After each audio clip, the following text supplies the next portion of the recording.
அனைவருக்கும் வணக்கம். Fair delimitation இதுதான் இப்போ பேசு பொருளாக இருக்குது. திமுக ஏன் இதை பேசு பொருளாக ஆக்குச்சுன்னா 2026 டீலிமிட்டேஷன் கண்டிப்பாக நடந்தே ஆகணும்.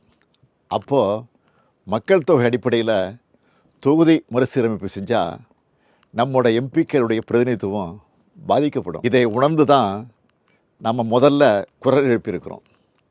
இது எம்பிக்கள் எண்ணிக்கை சார்ந்த பிரச்சனை மட்டும் கிடையாது, நம்ம மாநிலத்துடைய உரிமை சார்ந்த பிரச்சனை.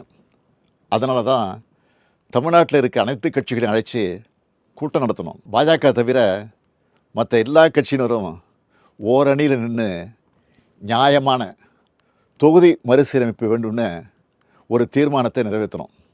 அதில் இந்த தொகுதி மறுசீரமைப்பால் பாதிக்கப்பட உள்ள மற்ற மாநிலங்களையும் ஒருங்கிணைச்சு போராட வேண்டும்னு முடிவெடுத்தோம். அதுக்காக ஆந்திரா, கர்நாடகா, கேரளா, தெலுங்கானா, ஒடிசா, மேற்கு வங்கம், பஞ்சாப் ஆகிய 7 மாநில முதலமைச்சர்களுக்கும் நாடாளுமன்றத்தில் பிரதிநிதித்துவம் இருக்கக்கூடிய அந்த மாநிலங்களை சார்ந்த எல்லா கட்சிகளோட தலைமைக்கும் நான் கடிதம் எழுதினேன். அந்த கடிதங்களை ஒரு அமைச்சர் மற்றும் ஒரு எம்பி அடங்கிய குழு அவங்கள நேரில் சந்தித்து கொடுத்து விளக்கம் அளித்தாங்க. எல்லா மாநில முதலமைச்சர்கிட்டையும் நானே ஃபோனில் பேசினேன்.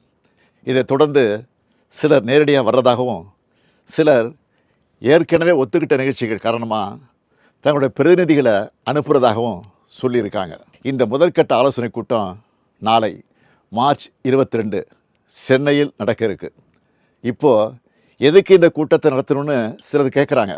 தொகுதி மறுசீரமைப்பால் நம்ம தமிழ்நாடும் நம்ம அழைச்சிருக்கிற மாநிலங்களும் பாதிக்கப்பட்டால் இந்திய நாட்டில் கூட்டாட்சிக்கான பொருளே இருக்காது, ஜனநாயகத்துக்கான மதிப்பே இருக்காது.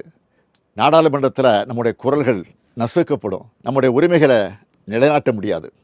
இது இந்த மாநிலங்களை அவமதிக்கிற செயல். எனவே மக்கள் தொகையை கட்டுப்படுத்தி சிறப்பாக செயல்பட்டு நாட்டோட வளர்ச்சிக்கு பங்களித்த மாநிலங்களுக்கு ஒன்றிய அரசு தண்டனை கொடுக்கக்கூடாது. அதனால தான் தமிழ்நாட்டில் இருக்கிற பெரும்பாலான கட்சிகளோட ஒருங்கிணைந்த சிந்தனைப்படி மற்ற மாநிலங்களை ஒருங்கிணைக்கிற இந்த கூட்டம் நடைபெறப் போகுது. இந்த கூட்டத்தில் ஒரு முடிவெடுக்கப்படும். அதன் அடிப்படையில் அடுத்த கட்ட நடவடிக்கைகளை மேற்கொள்வோம். நம்மளோட நியாயமான கோரிக்கைகள் நிச்சயம் வெற்றியடையும். நம்மளோட இந்த முன்னெடுப்பு இந்தியாவை காக்கும். நன்றி, வணக்கம்.